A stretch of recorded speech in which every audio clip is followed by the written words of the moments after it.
வணக்கம் தாயகம். ஸ்பைடர்மேன் தேடுறீங்களா? தியேட்டர்ல போயிட்டு பாருங்க. கலெக்ஷன்ஸ் ஆகா ஓகோன்னு அள்ளுது. இந்த டைம்ல ஸ்ரீலங்காவில ஸ்பைடர் வுமன் ரொம்பவுமே ட்ரெண்டிங்கான ஒரு பர்சனா மாறி இருக்காங்க. ஸ்பைடர் வுமனா? அதுவும் ஸ்ரீலங்காவில அப்படின்னு யோசிச்சீங்கன்னு சொன்னா ஆமா, ஸ்ரீலங்காவில தான். அதுவும் அம்பாறையில சாய்ந்த மருதுல ஸ்பைடர் வுமன். இவங்களோட டைட்டில் கேட்டதுக்கு இவ்வளவு ஆச்சரியப்படுறீங்களே. ஸ்ரீலங்காவை பொறுத்த வரைக்கும் லாஸ்ட் 10 மாதங்கள் நம்ம எடுத்தோம்னு சொன்னா கிட்டத்தட்ட 5200 கிலோகிராமுக்கும் அதிகமான அளவு போதைப் பொருள் கைப்பற்றப்பட்டிருக்கு. இது எல்லாத்தையுமே தாண்டி இந்த இன்னொரு பக்கம் நம்ம பாத்தீங்கன்னு சொன்னா போதைப் பொருள் வர்த்தகத்தின் ஊடாக ஈட்டப்பட்ட கோடிக்கணக்கான சொத்துக்கள், இது எல்லாமே நமக்கு ஒண்ணுக்குள்ள ஒண்ணு கனெக்ட் ஆகி நம்ம நாடு எதை நோக்கி போயிட்டு இருக்கு? பெரிய கேள்வி. கடந்த 10 மாதங்கள், அதாவது கடந்த வருடம் அக்டோபர்ல இருந்து இந்த வருடம் ஆகஸ்ட் வரையிலான காலப்பகுதியில் எடுத்துக்கொண்டீங்கன்னு சொன்னா அதிகப்படியான போதைப் பொருட்கள் கைப்பற்றப்பட்டிருக்கிறது அப்படின்னு சொல்றாங்க. ஹெரோயின் மட்டும் கிட்டத்தட்ட 2260 கிலோ எடுத்திருக்காங்களாம். இதுவே இப்படின்றீங்களே.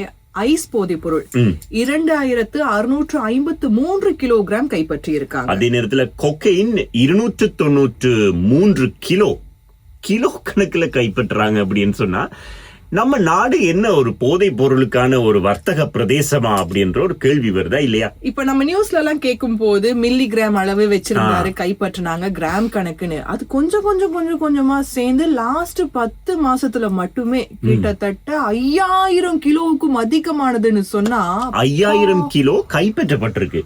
அப்ப யூசேஜ்ல இருக்கிறது எவ்வளவு இருக்கும்?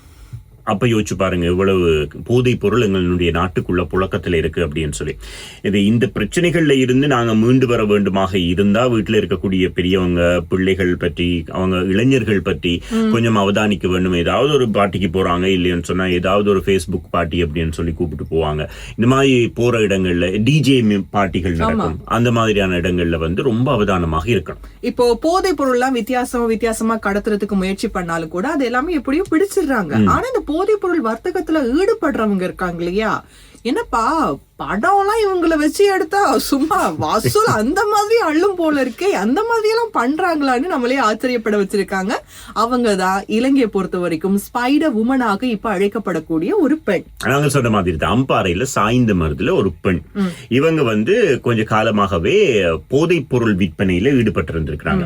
இவங்களை பிடிக்க போனா இவங்க கூரைக்கு மேலே ஏறி இந்த கூரையில இருந்து அந்த கூரைக்கு பாயிறது, அந்த கூரையில இருந்து இந்த கூரைக்கு பாயிறது அப்படின்னு சொல்லி பாஞ்சு அவங்க தப்பிடுவாங்களாம்.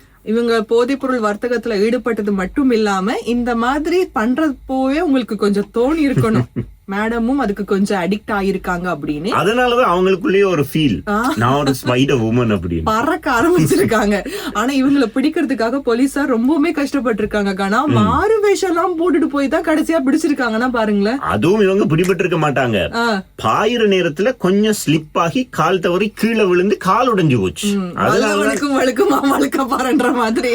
அதனாலதான் சிங்கி மாட்டுப்பட்டு. சோ இவங்க ஒரு பக்கம் அரெஸ்ட் ஆகிட்டாங்களா. இப்ப போதைப் பொருள் வர்த்தகம் எல்லாமே ரொம்பவுமே சரளமா நடக்கும் போதுக்கான எனக்கு ஒரு கொஸ்டின், இந்த காசு எல்லாம் எங்க போகுது, யாருக்கு போய் சேருது?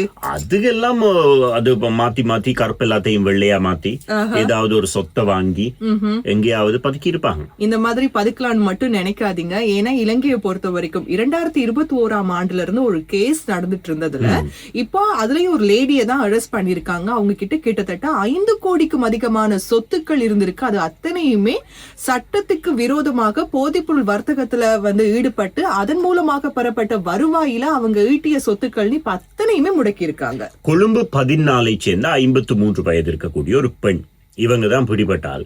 இவங்களுடைய சொத்து விவரங்களை பாத்தீங்கன்னு சொன்னா ஜாயலையில கிட்டத்தட்ட 9 பேர்ச்சில 14 லட்சம் ரூபாய் பெறுமதியான ஒரு காணி, 6 பேங்க் அக்கவுண்ட்ஸ்ல டோட்டலா அவங்க கிட்ட 59 லட்சம் ரூபாய் காசு இருந்திருக்கு. கொழும்பு 14 ஒரு 4 கடைகள் கிட்டத்தட்ட 3 கோடி ரூபாய், 3 மாடி வீடு காணியோட சேர்த்து அதோட பெறுமதி 2 கோடி ரூபாய். கூட்டி பார்த்தா கிட்டத்தட்ட 6 கோடி ரூபாய் வருது. 5 கோடி 70 சொச்சம். அப்ப பாருங்களேன். இல்ல நிஜமாவே நம்ம இப்ப சிரிச்சிட்டு இருந்தாலும் நிறையவே சிந்திக்க வேண்டிய ஒரு விஷயம் இருக்கு இல்லையா? இப்ப இதெல்லாம் கேள்விப்படும் போது சில பேர் யோசிக்கலாம், என்ன நம்மளும் பேசாம பால் ஐஸ் கப் ஐஸ்ன்னு போயிருவோமா அப்படின்னு. தயவு செய்து அப்படி மட்டும் ஒரு பேச்சுக்கு கூட சொல்லிடாதீங்கன்னு நினைச்சிடாதீங்க.